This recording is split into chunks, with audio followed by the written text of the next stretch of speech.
Example, you may not have like any commonalities or any interests with another couple you're hanging out with, but your kids are friends, so they hang out together. For a single, you don't have that. You have to have commonalities. You have to have interests that line up. Otherwise, like, you're not going to hang out together. You're not going to want to be with each other. What are some common things though that kind of end up like getting them to to be where they are? Where do you think?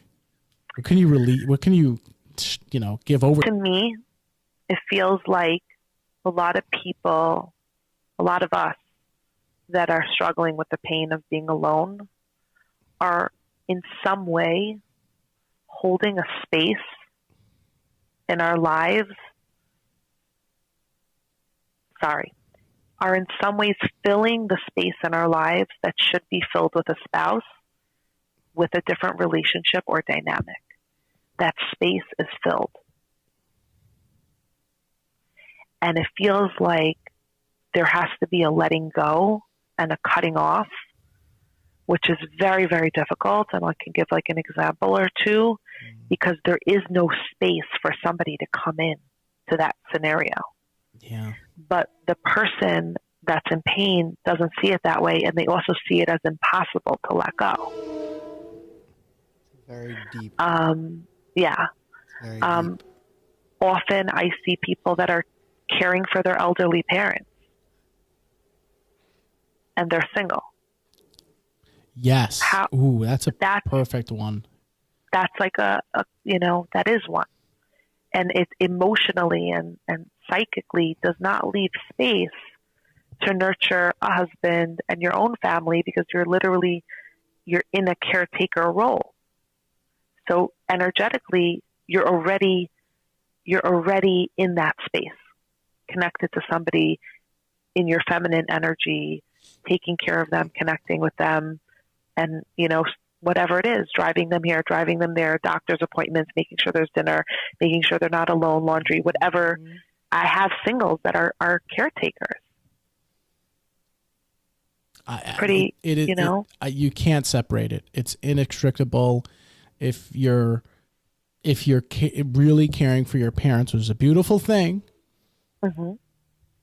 you're not going to be able to have like the kind of healthy relationship, healthy life you want. 100%. Totally get it. Totally, we're on the same page. You get enmeshed. Couldn't have picked a better one. You get enmeshed in something.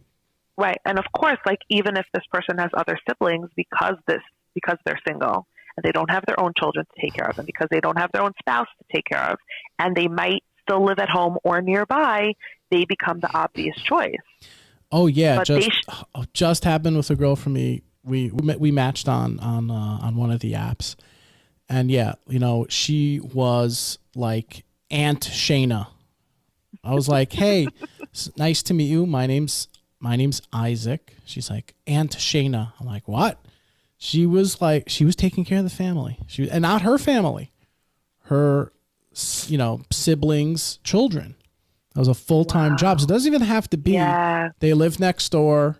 I totally yielded to a FaceTime, because, we were, happens to be, she was in Florida. So I was like, no problem. And when it came to like arranging the date, I had come in already. But like, she had to come to me, but my family, she had to take care of her family. That was always the answer. And but I just saw it on her face. I saw the way she was carrying it, and it's right there in front of people. Can see it.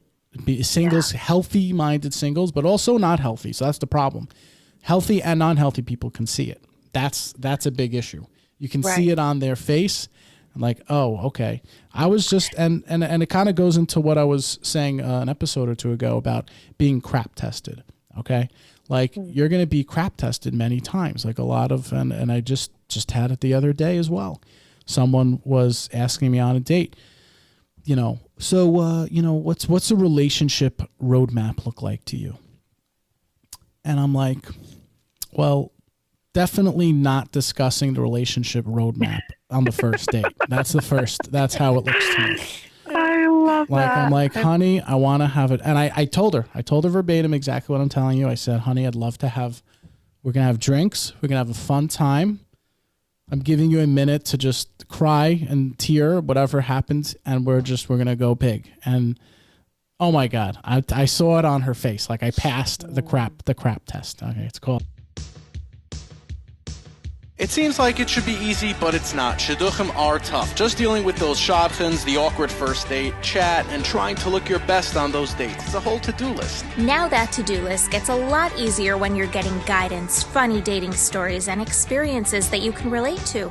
So you can be prepared, lift your mood, and get connected with everything Shidduchim. With us! Nobody Talks Shidduchim podcast crew. IJ, Avery, Rosie, and the Lasters. Listen to us on over a dozen platforms on Apple, Spotify, Anchor, or wherever you listen to your podcasts.